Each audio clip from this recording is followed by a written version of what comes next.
नमस्कार प्यारे साथियों, स्वागत है आप सभी का एक बार फिर से सारथी नर्सिंग क्लासेस के ऑनलाइन यूट्यूब चैनल के ऊपर, जहां पर आज के लेक्चर में हम डिस्कस करने वाले हैं फोर्थ स्टेज ऑफ लेबर के बारे में।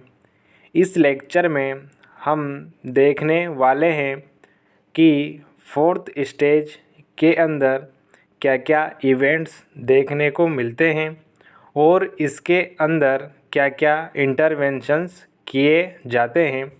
तो चलिए दोस्तों, स्टार्ट करते हैं और देखते हैं फोर्थ स्टेज के अंदर होने वाले important events. The fourth stage of labour, also known as the postpartum period, is a critical phase that occurs immediately after the birth of the baby and extend from the next few hours। जो fourth stage of labour होती है इसे postpartum period कहा जाता है। यह एक प्रकार की क्रिटिकल फेज होती है जिसके दौरान यह फीटस की डिलीवरी होने के तुरंत बाद देखने को मिलती हैं, जो कि फ्यू हावर्स तक चलती हैं। इट मीन्स जो फोर्थ स्टेज ऑफ लेबर होता है यह थर्ड स्टेज ख़त्म होने के तुरंत बाद स्टार्ट होती हैं। प्लेसेंटा की डिलीवरी होने के तुरंत बाद स्टार्ट हो जाती हैं।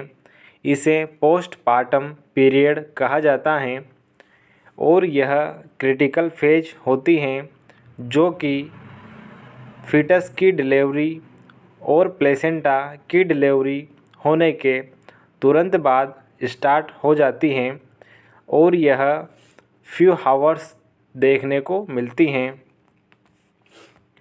It is a time of important physiological and emotional changes for both the mother and the newborn।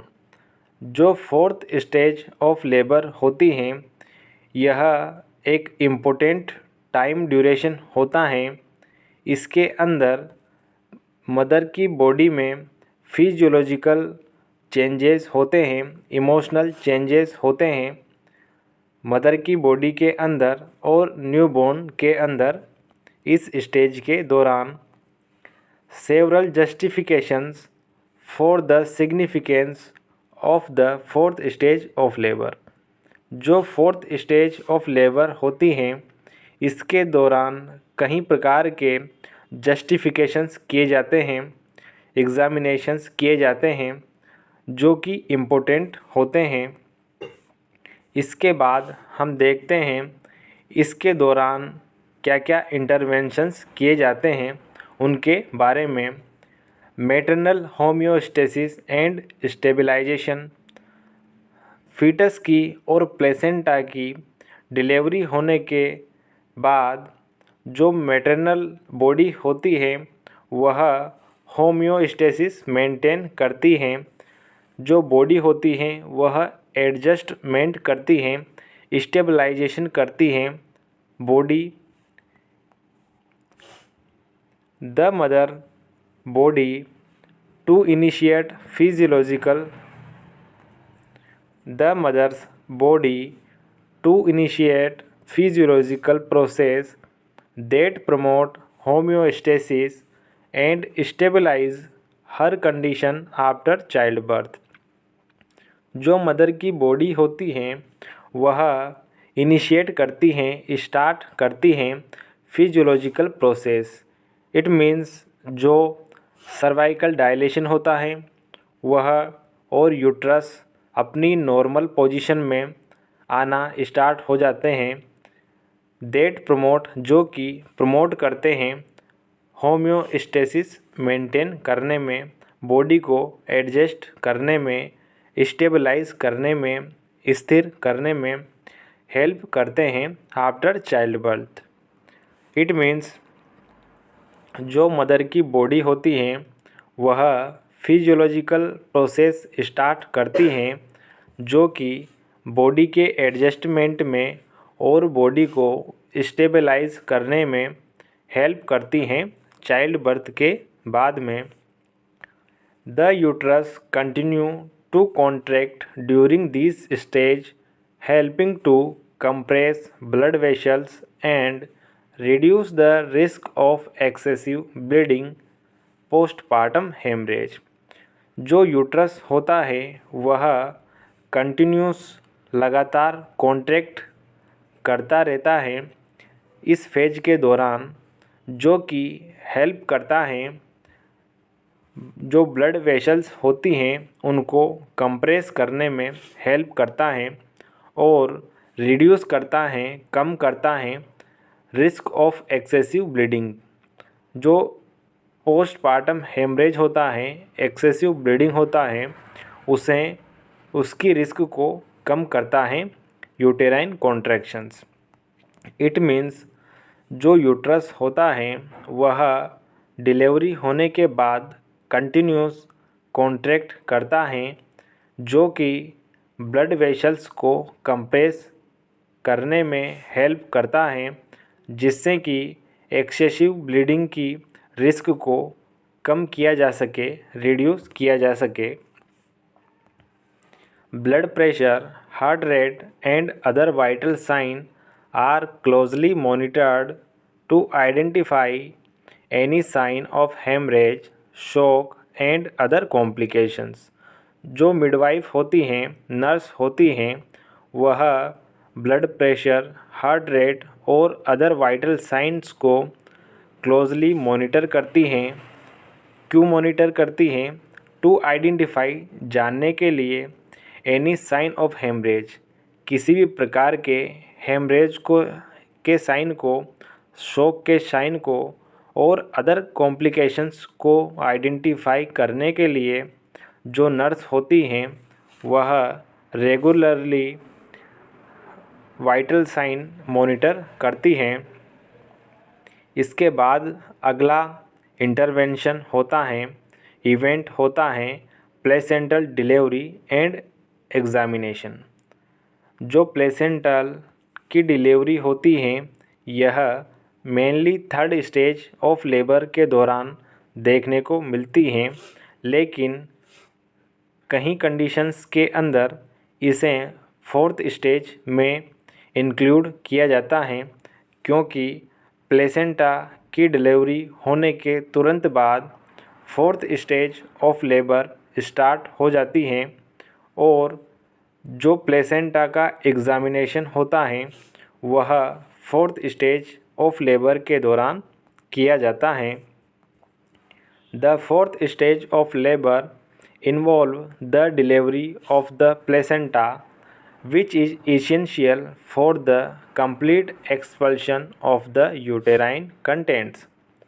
जो फोर्थ स्टेज ऑफ लेबर होती हैं इसके अंदर इन्वॉल्व होता है प्लेसेंटा की डिलीवरी, विच इज़ इसेंशियल, जो कि इसेंशियल होती हैं, आवश्यक होती हैं कंप्लीट प्लेसेंटल एक्सपल्शन के लिए। इट मीन्स जो फोर्थ स्टेज ऑफ लेबर होती हैं इसके दौरान प्लेसेंटा का कंप्लीट एक्सपल्शन देखने को मिलता है और इसमें एग्ज़ामिनेशन भी किया जाता है।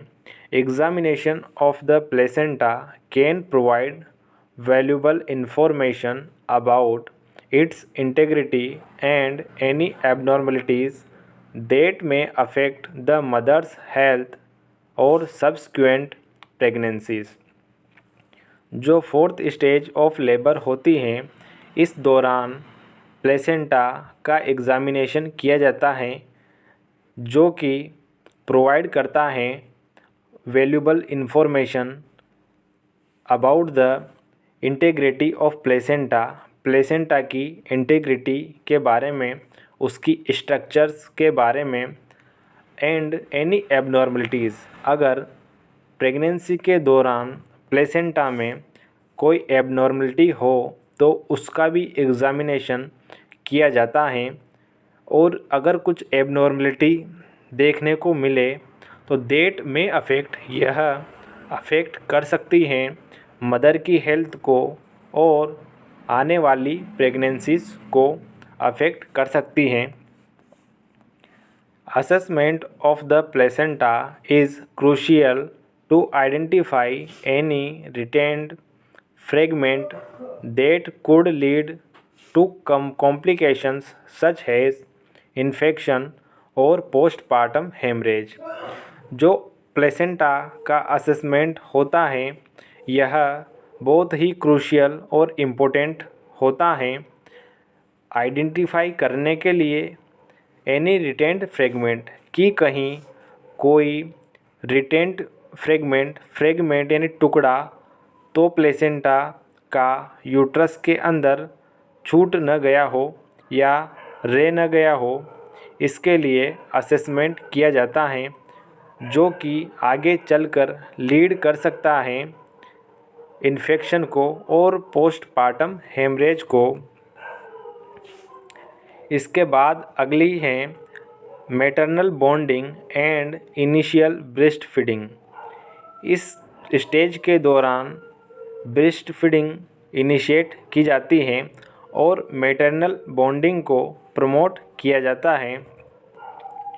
The fourth stage of labour provide an opportunity for immediate bonding between mother and her newborn.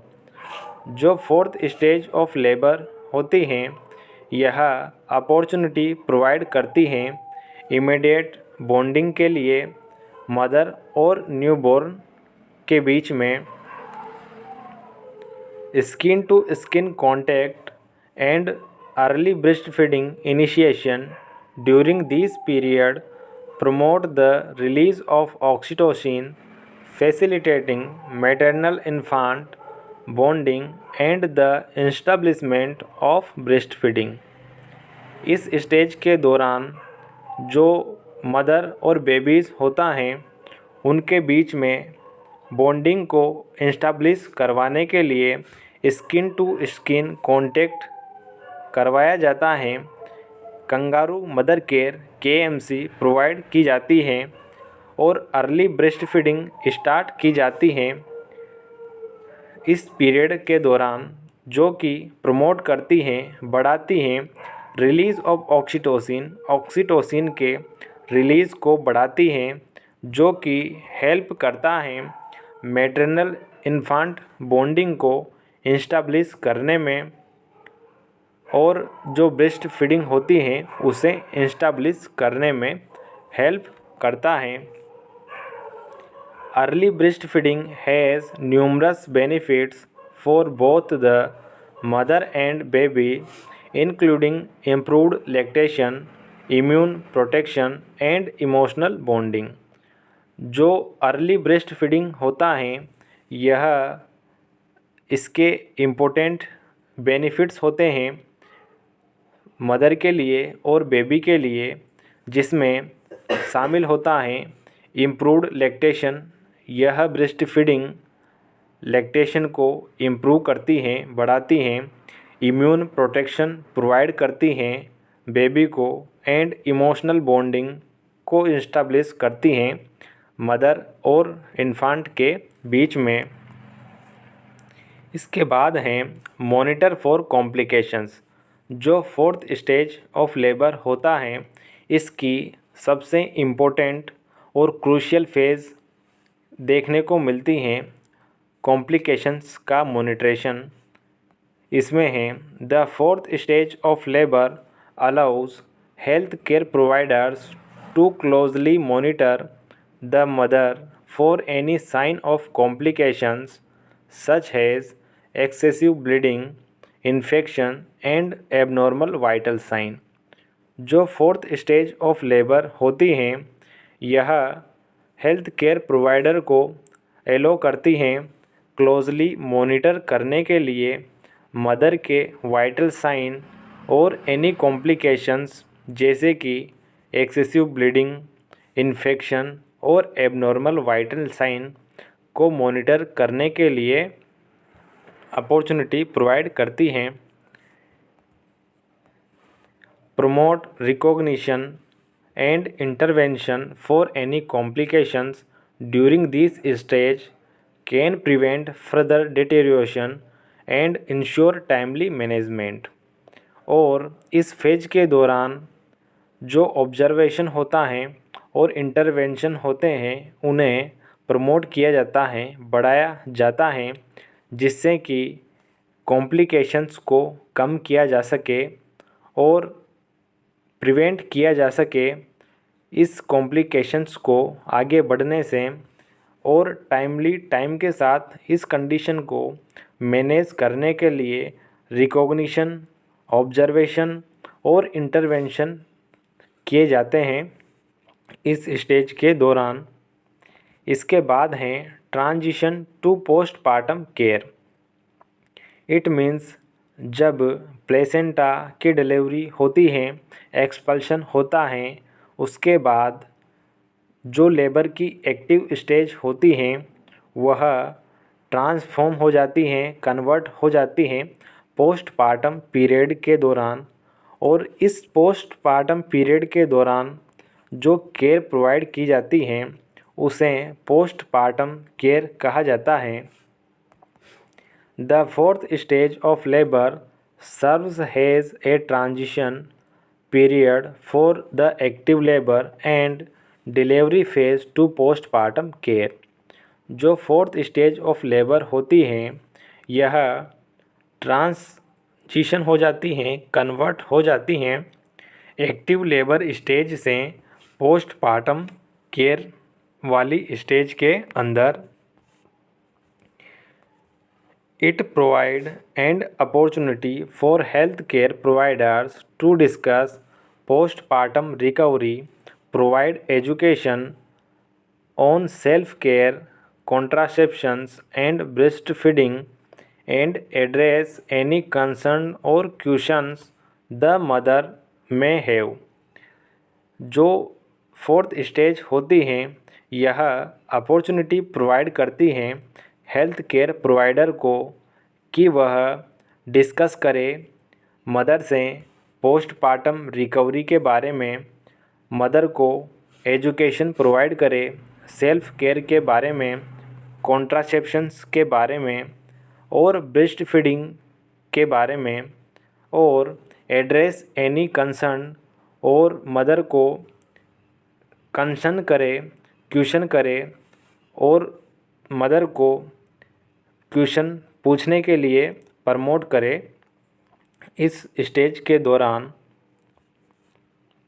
इसके बाद अगली स्टेज हैं emotional support and maternal wellbeing. जो मिडवाइफ होती हैं वह मदर को इमोशनल सपोर्ट प्रोवाइड करती हैं और मैटरनल वेलबींग को असेस करती हैं, मॉनिटर करती हैं। The fourth stage of labor is a time when the mother may experience a range of emotions from elation and joy to exhaustion and vulnerability। जो fourth stage of labour होती हैं इस दौरान जो मदर होती हैं वह अलग अलग इमोशंस को एक्सपीरियंस करती हैं फ्रॉम इलेशन एंड जॉय। जो कि लेबर के दौरान जो मदर को एग्जॉशन, घबराहट और वल्नरेबिलिटी, बेचैनी हो रही थी, रेस्टलेसनेस थी, वह इमोशंस के चेंज होने के कारण जॉय और इलेशन, हैप्पी फील करती हैं। इलेशन मीन्स जो मूड होता है वह एलिवेट हो जाता है, इसलिए मदर जॉयफुल और हैप्पी फील करती हैं। Emotional support from health care providers, partners and support network is crucial during this period to addresses any emotional and psychological needs. जो मिडवाइफ होती हैं वह इमोशनल सपोर्ट प्रोवाइड करती हैं। जो पार्टनर्स होते हैं, जो हस्बैंड होता है और जो सपोर्टिव नेटवर्क होता है वह मदर को इमोशनल सपोर्ट प्रोवाइड करते हैं और एड्रेसेस करते हैं इमोशनल और साइकोलॉजिकल नीड्स के बारे में मदर से पूछते हैं, क्वेश्चन करते हैं। ये था दोस्तों आज का हमारा एक इम्पोर्टेंट लेक्चर। आई होप आपको पसंद आया होगा। इसी तरह के और इम्पोर्टेंट लेक्चर्स के लिए बने रहिए हमारे साथ। Thank you so much.